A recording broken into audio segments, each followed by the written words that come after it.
जय जगन्नाथ पिलामाने आउ एक नुआ वीडियो समस्त स्वागत। आशा कर पिलामाने भलरे थिबे। जो 10th क्लास रो हबाकू जाउथिबा बोर्ड एग्जाम जोटा कि तुमर ओडिया रो बोर्ड एग्जाम रहिछि सेटारो आम जो इम्पोर्टेंट एसे रहिछि पिलामाने। एसे मतलब कोन तुमर जो रचना रहिछि पिलामाने गोटे मिनिट तुमर जो रचना सब रहिछि कोन जो रचना सब रहिछि इम्पोर्टेंट रचना से सब को नै आछि पिलामाने तुमर किछिटा इम्पोर्टेंट रचना नै आछि एवं सेति मध्यरु जोटा तुमर ए वर्ष पय आसीबाकू जाउछि प्राय 100% जोटा कि पिलामाने आसीबाकू जाउछि सेति मध्यरु मात्र 3टी ही रचना तुमको नै आनिछि मु जोथिरु हुए तुमर सेति दुईटा डायरेक्ट चली आसीबो किंबा डायरेक्ट 3टा मध्ये चली आसी पारे। ठीक अछि, केही भी वीडियो मिस करो नै, समस्त प्रैक्टिस करनियो। आउ रचना केमती लेखा जो लेखा मध्य नहीं आसी कहीं भी डरवा जमा दरकार नहीं। चैनल नुआ चैनल को सब्सक्राइब करूँ, पाखर थी बेल नोटिफिकेशन ऑल क्लिक करूँ, वीडियो लाइक करने सह सांग शेयर करूँ। देख एथर पे मैंने केमती कौन क्वेश्चन आसूँ और जो रचना गोटे नहीं आसी देखिए रचना सब नहीं आसी किसी मोस्ट इंपोर्टेंट रही जोटा कि वर्ष आसार चान्स पूरा 92 टू 99% चान्स रही ए वर्ष से सब रचना आसो बोली आउ पूरा 100% चान्स दूसरी पे से ही तुम एग्जाम रचना आसो।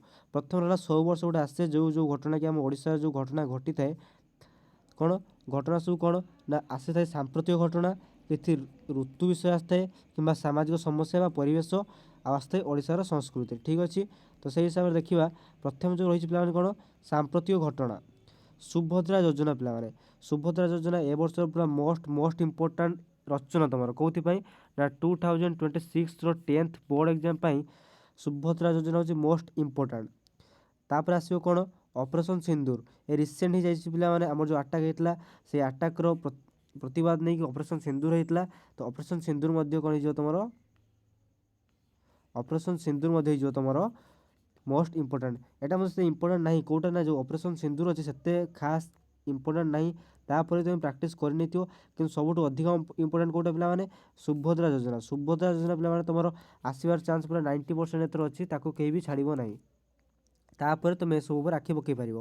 तापर आसो पे कौन कृत्रिम बुद्धिमत्ता पर अलग प्रकार पकई क्वेश्चन पकई पारे केमितिका ना बर्तमान जो कृत्रिम बुद्धिमत्ता जो आसूची से सब केमितिका मतलब कि कृत्रिम बुद्धिमत्ता माने कौन प्रथम बुझीनियो एआई आर्टिफिशियल इंटेलिजेंस। बर्तमान एआई जुग चलती तो आम केमिति एआई को यूज कर कौन एआई मानवर रिप्लेसमेंट हो पार कि एआई कौन मानव को परिवर्तन कर किसी पचारि पारे। ठीक अच्छे, तो कृत्रिम बुद्धिमत्ता आउ कही रखुच्छी पे जो मानक भी दरकार रचना जो विषय भी जहाँ रचना देली सब विषय रचना दरकार आम चैनल मेम्बरशिप नहीं जाओ। मेम्बरशिप समस्त वीडियोर जो भी रचना सब कहूँ से सब रचना नहीं आसबि और टेलीग्राम चैनल जॉइन हो टेलीग्राम चैनल भी रचना सब अपलोड हो कौन टेलीग्राम चैनल अपलोड हो। ठीक अच्छे, तो नेक्स्ट आसला ओडिया भाषार शास्त्रीय मान्यता और भविष्य एटा जदि पे तुम यदि 3टा को प्राक्ट कर नौ कौ 3टा सब मोस्ट इंपोर्टेंट है सुभद्रा योजना ऑपरेशन सिंदूर कृत्रिम बुद्धिमत्ता किंतु पे आहरी अच्छी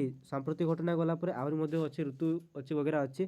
तो तुम प्रथम तुम काम हो सुभद्रा योजना देख देन सेटा प्राक्ट कर सारापर ए दुटा देख कौ दुटा ना ऑपरेशन सिंदूर आउ कृत्रिम बुद्धिमत्ता मैंने आर्टिफिशियल इंटेलिजेंस। तापर जो तुमको टाइम आसूँ यहाँ देख मैंने ओडिया भाषा शास्त्री मैंने देख आम ओडिशा नवीन ओडिशा। ठीक अच्छे, एटा वर्ष इंपोर्टेंट अच्छी तथापि तुम आगे किंतु एटा देख देन फास्ट प्रायोरिटी तुम रहा को मुझे लिखी दूसरी फास्ट प्रायोरिटी कौटा फास्ट प्रायोरिटी रहा को माने प्रथमटा को नेक्स्ट तुम ये दुईटा को देपर सरी पे नेक्स्ट प्रायोरिटी तुम लास्ट जो कृत्रिम बुद्धिमत्ता आउ ऑपरेशन सिंधु रही से दब लास्ट तुम टाइम है दब ना ना। नेक्स्ट आसला ऋतु प्रति वर्ष पे ऋतु विषय गोटे ना गोटे क्वेश्चन आसे प्रति वर्ष तुम सीजन नहीं गोटे ना गोटे क्वेश्चन आसूँ। तो ए वर्ष तुमको से सीजन नहीं अलग प्रकार पचार दे पारे ऋतुचक्र विषय वर्णना कर कि तुम फेवरेट ऋतु बा तुम प्रिय ऋतु विषय वर्णना कर। तो ए वर्ष जो मोस्ट इंपोर्टेंट अच्छे शीत ऋतु कारण कौन शीत ऋतु कह तुम ए वर्ष देखिपार के टेम्परेचर लो टेम्परेचर थिला आउ तार कुहुड़ी से सबू किसी रही जो ए वर्ष डेंजरियस जोन पलि जाता शीत ऋतु। तो शीत ऋतु आसार चान्स पूरा पे 95 to 80% चान्स अच्छी कौन ना शीत ऋतु आसबार। ठीक अच्छे। तुमको जब फेवरेट ऋतु भी पचार तुम शीत ऋतु लिखिपर यार जो किसी भल गुण लिखिपर शीत ऋतु भल कौन केम चाष केमी कर सब विषय लिखिपर। तापर जो तुम शीत ऋतु प्राक्ट कर दौच शीत ऋतु प्राक्ट कर सारापर आउ दुईटा ऋतु तुम देखिपर कौन वर्षा ऋतु आ बसंत ऋतु। आमको कहबी शीत ऋतु देख सारापर तुम जब वर्षा ऋतु न देखुच ना कारण वर्षा ऋतु विषय तुम चाहिए निज मन भी लिखिपर ठीक अच्छे।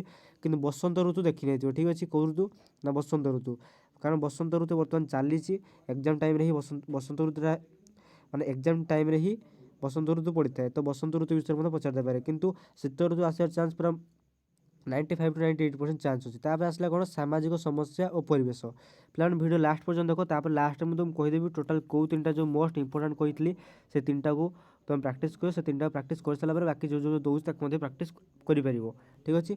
सामाजिक समस्या और परिवेश मतलब कि कौन बर्तमान जमी आम एनवायरमेंट चेंज होती एनवायरमेंट चेंज उपर प्रति वर्ष गोटे ना गोटे क्वेश्चन आसे आउ एटा अल्टरनेटिव थाए ठीक अच्छे। कौ अल्टरनेटिव ना सामाजिक समस्या आसो ना तुम ओडिशार संस्कृति विषय आसो तुम से डिपेंड कर तुम उपर कि तुम कौ माने सॉरी कौ टॉपिक रे भिडियोटी माने कौ टॉपिक रचनाटी पढ़ो। तो देख सामाजिक समस्या मतलब कौन प्रथम जो रहा आमर प्रथम रहा कौन परिवेश प्रदूषण और तार निराकरण ठीक अच्छे। परिवेश प्रदूषण और तार निराकरण कौन ताने भलसे बुझी आगे परिवेश प्रदूषण और तार निराकरण मतलब कि बर्तमान केमी परिवेश प्रदूषण होर निराकरण कौन कर नारी सशक्तिकरण एटा पे मैंने 2023 मसीह आसी ए वर्ष आसार चान्स किसी खास ना तार सड़क सुरक्षा और जीवन रक्षा बेकार समस्या विज्ञान जययात्रा और दैनंदिन जीवन विज्ञान यहाँ आसबार चान्स पूरा बहुत चान्स रही कौटा ना विज्ञान जययात्रा और दैनंदिन जीवन विज्ञान कारण बर्तमान जमी आर्टिफिशियल इंटेलिजेंस और साइंस जमी डेभलप होची तो प्रति वर्ष गोटे आसे से ना सामाजिक समस्या तार निराकरण परिवेश उपर तो एथर सब आसार चान्स बहुत रही तो यहाँ के मिस कर यहाँ प्राक्ट कर दे ठीक अच्छे। मुझे मार्क कर दूसरी इंपोर्टाट बोलिका जदि पे पीडीएफ टी जो दरकार तो आम टेलीग्राम चैनल समस्त जाए टेलीग्राम चैनल जॉइन हो जाओ ठीक अच्छे से तुमको डायरेक्ट पीडीएफ टी मिल जाव। नेक्स्ट ओडिशा और संस्कृति ओडिशा संस्कृति पे देखी नियो उत्कल गोपबंधु दास और मधुसूदन दास रहा। नेक्स्ट आसला मोर प्रिय कवि और लेखक ओडिशार पर्वपर्वाणी ऐतिहासिक स्थान और दर्शनीय स्थान सबुथर पे जो ए तीन टार कहीं आसबार कहे मुझे देखनी बाकी स्थान भ्रमण दर्शनीय स्थान आसबार चान्स रही। नेक्स्ट आसला छात्र जीवन मतलब कौन छात्र जीवन श्रृंखला मो जीवन लक्ष्य संवादपत्र पठन उपकारिता तो पे मैंने यही तीन टार आसे प्राय माने आसी थाए क्वेश्चन है ठीक अच्छे। तो तुम देखो जो तुम टाइम अच्छी पे टोटाल जी देखिली टोटाल ए समस्त विषय तुम देखिपर जदि एत टाइम ना तो कौन कर देख तो से तुम पारे गोटे उपाय अच्छी कौन उपाय देख देखी तुम तीन टा रचना उपर फोकस कर प्रथमटा कौन प्रथमटा रहा आमर शीत ऋतु कौन ना शीत गोटे सरी पे शीत ऋतु तापर नेक्स्ट कौन था देख देखी दूसरी पे प्रथम है शीत ऋतु नेक्स्ट आसला सुभद्रा योजना नेक्स्ट आसला कौन गोटे मिनट पे थिकनेस कमे दे नेक्स्ट आसला आमर सुभद्रा योजना तापर आउ गोटे कौन आसला पे आउ कृत्रिम बुद्धिमत्ता देखी कही कृत्रिम बुद्धिमत्ता ठीक अच्छे। कृत्रिम बुद्धिमत्ता तो सॉरी आर्टिफिशियल इंटेलिजेंस बा कृत्रिम बुद्धिमत्ता एथर आसबार चान्स बहुत रही। जो आर्टिफिशियल इंटेलिजेंस एआई लिखी दूसरी कृत्रिम बुद्धिमत्ता आसबार चान्स बहुत रही ठीक अच्छे। तब आ गोटे लास्ट पे जो तुम प्राक्ट कर विज्ञान जययात्रा दैनंदिन जीवन विज्ञान ठीक अच्छे यहाँ ठीक अच्छे। तुम एत प्राक्ट कर मुझे सब को जो इंपोर्टाट रही इंपोर्टाट साइड लिखिक हाइलाइट कर टेलीग्राम चैनल प्रोवाइड करदेवी जल्दी हो टेलीग्राम चैनल जॉइन हो जाओ।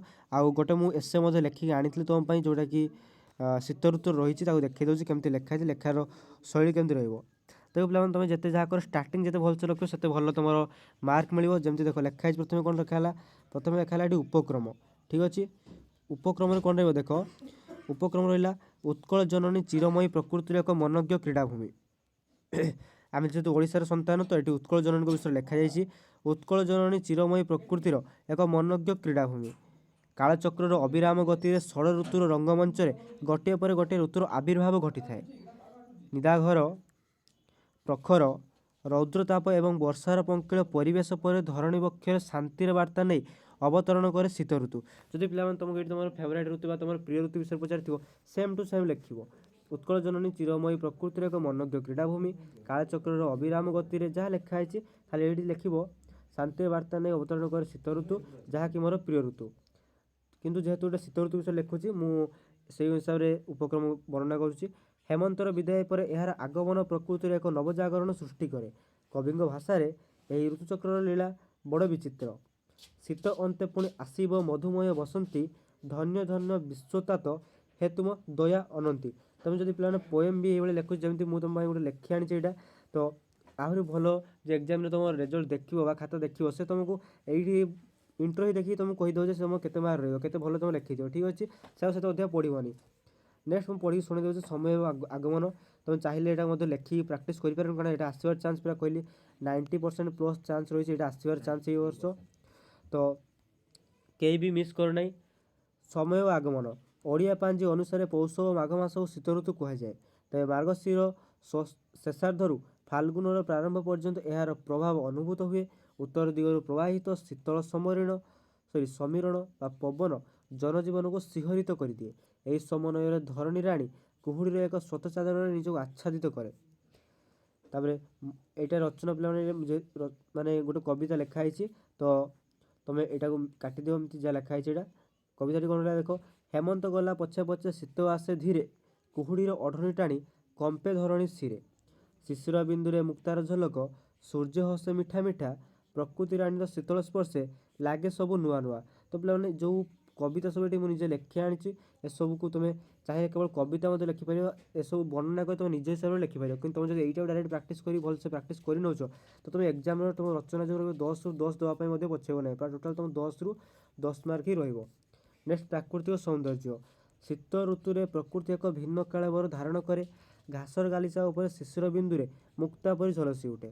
ସକାଳର ବାଳାରୁଣ ବା ସକାଳର ସୂର୍ଯ୍ୟର କୋମଳ କିରଣ ପ୍ରାଣୀ ଜଗତକୁ ଅମୃତ ତୁଲ୍ୟ ମନେ ହୁଏ। ବିଭିନ୍ନ ରଙ୍ଗ ବେରଙ୍ଗର ପୁଷ୍ପ ଯଥା ଗେଣ୍ଡୁ, ଗୋଲାପ, ଚନ୍ଦ୍ରମଲ୍ଲିକା ଉଦ୍ୟାନକୁ ସୁଶୋଭିତ କରନ୍ତି। ଏଇଟା ସୁରଭିତ ହୋଇଛି, ସୁଶୋଭିତ ହୋଇଯିବ। ଯଥାର୍ଥରେ କବି ଗାଇଛନ୍ତି ଶୀତ ଆସିଲା ଶୀତଳ ପବନେ, କୁହୁଡ଼ି ଢାଙ୍କିଲା ଗାଁ ଓ ବନେ, ଧୂପରେ ବସି ଆନନ୍ଦ ହୁଏ, ଶୀତ ଋତୁ ମନକୁ ଶାନ୍ତି ଦିଏ। ପିଲାମାନେ ଦେଖ ପ୍ରତ୍ୟେକ ଯେଉଁ ବର୍ଣ୍ଣନା କରାଯାଇଛି ପ୍ରତ୍ୟେକ ଧାଡ଼ିରେ ବା ପ୍ରତ୍ୟେକ ପାରାଗ୍ରାଫରେ ଗୋଟେ କବିତା ରଖାହେଇଛି, କାରଣ ଏସବୁ ଆଟ୍ରାକ୍ଟିଭ୍ করে ରଚନାକୁ। ଶୀତ ଋତୁ ହେଉଛି ପ୍ରାଚୁର୍ଯ୍ୟର ଋତୁ। କ୍ଷେତରେ ସୁବର୍ଣ୍ଣ ରଙ୍ଗର ଧାନ ଶସ୍ୟ ଚାଷୀ ମନରେ ଆନନ୍ଦର ଲହରୀ ଖେଳାଇ ଦିଏ। ପରିବା ବଗିଚାରେ ଫୁଲକୋବି, ବନ୍ଧାକୋବି, ବିଲାତି, ବାଇଗଣର ସମ୍ଭାର ଦେଖିବାକୁ ମିଳେ। ଏହି ଋତୁରେ ପ୍ରଥମାଷ୍ଟମୀ, ମାଣବସା ଗୁରୁବାର, ତାପରେ ମକର ସଂକ୍ରାନ୍ତି ଭଳି କୃଷିଭିତ୍ତିକ ପର୍ବ ପାଳିତ ହୁଏ। ପିଠାପଣାର ମହକରେ ଗାଁ ଦାଣ୍ଡ ଉଛୁଳି ପଡ଼େ। ତାପରେ ଆସିଲା ପ୍ରାଣ ଉପକାର ଓ ଅପକାର। ଠିକ୍ ଅଛି, ଉପକାର ଅପକାର କ'ଣ ଆସିଲା? ସ୍ୱାସ୍ଥ୍ୟ ଦୃଷ୍ଟିରୁ ଏହା ଏକ ଉତ୍କୃଷ୍ଟ ସମୟ। ଜଠରାଗ୍ନି ପ୍ରବଳ ହେତୁ ଖାଦ୍ୟ ସହଜରେ ହଜମ ହୁଏ। ଛାତ୍ରଛାତ୍ରୀମାନେ ଅଧ୍ୟୟନରେ ଏବଂ ଭ୍ରମଣରେ, ବିଳାସୀମାନେ ବଣଭୋଜିରେ ମନୋନିବେଶ କରନ୍ତି। ତେବେ ଦରିଦ୍ର ଓ ନିରାଶ୍ରୟ ବ୍ୟକ୍ତିଙ୍କ ପାଇଁ ଶୀତ ଋତୁ ଏକ ଅଭିଶାପ ସଦୃଶ। ଶୀତ ବସ୍ତ୍ର ଅଭାବରୁ ସେମାନଙ୍କ ଦୁର୍ଦ୍ଦଶା ବଡ଼। ପିଲାମାନେ କିଛି ଟାଇପିଂ ମିଷ୍ଟେକ୍ ହେଇଯାଇଥିଲା। ତ ନେକ୍ସଟ ଦେଖ, ନେକ୍ସଟ କରୁଥିଲେ ଆମେ ତେବେ ଦରିଦ୍ର ଓ ନିରାଶ୍ରୟ ବ୍ୟକ୍ତିଙ୍କ ପାଇଁ ଶୀତ ଋତୁ ଏକ ଅଭିଶାପ ସଦୃଶ। ଶୀତବସ୍ତ୍ର ଅଭାବରୁ ସେମାନଙ୍କ ଦୁର୍ଦ୍ଦଶା ବଢ଼ିଯାଏ। ତଥାପି ପ୍ରକୃତିର ନିୟମ ଅନୁସାରେ ନିଦାଘ ସମୟ ହେଲେ ହେ ଦାରୁଣ, ଅଟଇ ଜଗତର ମିତ୍ର, ଜନମୟୀ ମେଘ ସାଧେ ପ୍ରାଣହିତ, ବିଧୁ ବିଧାନ ବିଚିତ୍ର। ତ ପ୍ରତ୍ୟେକ ଧାଡ଼ିରେ ଗୋଟେ ଗୋଟେ କବିତା ଲେଖା ହେଇଛି। ତୁମେ ଖାଲି ଏଇ କବିତାକୁ ମଧ୍ୟ ମନେ ରଖିପାରିବ। ତୁମେ ନିଜ ହିସାବରେ ଲେଖିକି କବିତା ଯଦି ଲେଖୁଛ ତୁମକୁ 10 out of 10 ମଧ୍ୟ ମିଳିଯିବ। ଠିକ୍ ଅଛି, ନେକ୍ସଟ ହେଲା ଉପସଂହାର। ଶୀତ ଋତୁ କେବଳ ଏକ ଋତୁ ନୁହେଁ, ବରଂ ଏହା ସୁଖ, ସମୃଦ୍ଧି ଓ ସୌନ୍ଦର୍ଯ୍ୟର ବାର୍ତ୍ତାବହ। ଏହାର ଶୀତଳ ସ୍ପର୍ଶ ମନୁଷ୍ୟକୁ କର୍ମଚଞ୍ଚଳ କରାଏ। ଦୁଃଖ ଓ ସୁଖର ମିଶ୍ରିତ ଅନୁଭୂତି ଦେଇ ଏହି ଋତୁ ବିଦାୟ ନିଏ, କିନ୍ତୁ ଛାଡ଼ିଯାଏ ଏକ ଅଭୁଲା ସ୍ମୃତି। କବିଙ୍କର ସେହି କାଳଯୋଗୀ ପଂକ୍ତି ମନେ ପଡ଼େ। ରୂପ ନିରୁପମା ଛଅଟି ଭଉଣୀ, ଗୋଟେ ଗରୁଭୁ ଜାତ, ମୃଦୁ ପାଦ ଅତେ ଆସନ୍ତି ମରତେ, ଧରି ଜନ ଆନ ହାତ। ଦେଖ କେତେ ସୁନ୍ଦର ଭାବରେ ଲାଷ୍ଟଟାକୁ ଲେଖାଯାଇଛି। ଯିଏ ବି ଯଦି ତୁମର ଖାଲି ଉପକ୍ରମ ଆଉ ଲାଷ୍ଟକୁ ଦେଖିବ ତୁମକୁ ଫୁଲ୍ରୁ ଫୁଲ୍ ମାର୍କ ଦେଇଦେବ। ତ ପିଲାମାନେ କହିଦେଇଛି ମୁଁ କେଉଁଟା ମୋଷ୍ଟ ଇମ୍ପୋର୍ଟାଣ୍ଟ, ଆଉ ଥରେ ଲାଷ୍ଟରେ କହିଦେଉଛି। ତୁମର ପ୍ରଥମେ ରହିବ ଶୀତ ଋତୁ, ତାପରେ ରହିବ ସୁଭଦ୍ରା ଯୋଜନା, ତାପରେ ଲାଷ୍ଟରେ କ'ଣ ରହିବ ଏଆଇ ବା କୃତ୍ରିମ ବୁଦ୍ଧିମତ୍ତା। ଠିକ୍ ଅଛି, ଏଇ ତିନିଟାକୁ ତୁମେ ମୋଷ୍ଟ ଫୋକସ୍ କର, କାରଣ ଏଇ ତିନିଟାରୁ ହିଁ ତୁମର ଏ ବର୍ଷ କ୍ୱେଶ୍ଚନ୍ ଆସିବ। ଆଉ जो मैंने चैनल नुआ अच्छो पुणी थे करूँ चैनल को सब्सक्राइब करने सहित पाखे बेल नोटिफिकेशन ऑल क्लिक करो वीडियो सांग सेयार करो कारण से हेल्पफुल हम और वीडियो हाइप करो और टेलीग्राम चैनल जॉइन हो जाओ डायरेक्ट तुमको पीडीएफ सहित समस्त रचना मिल जाव जो आउ जहाँ भी तुम डाउट रही से डाउट को तुम कमेंट रे जनाओ कमेंट रे जनइले नेक्स्ट पार्ट आम तुम इंपोर्टाट सब दरखास्त आप्लिकेसन से सबको नहीं आसू और सब्जेक्टिव क्वेश्चन नहीं आसू बहुत जल्दी से पर्यटन रोचे जय जगन्नाथ देखा आपको नुआ भिडियो।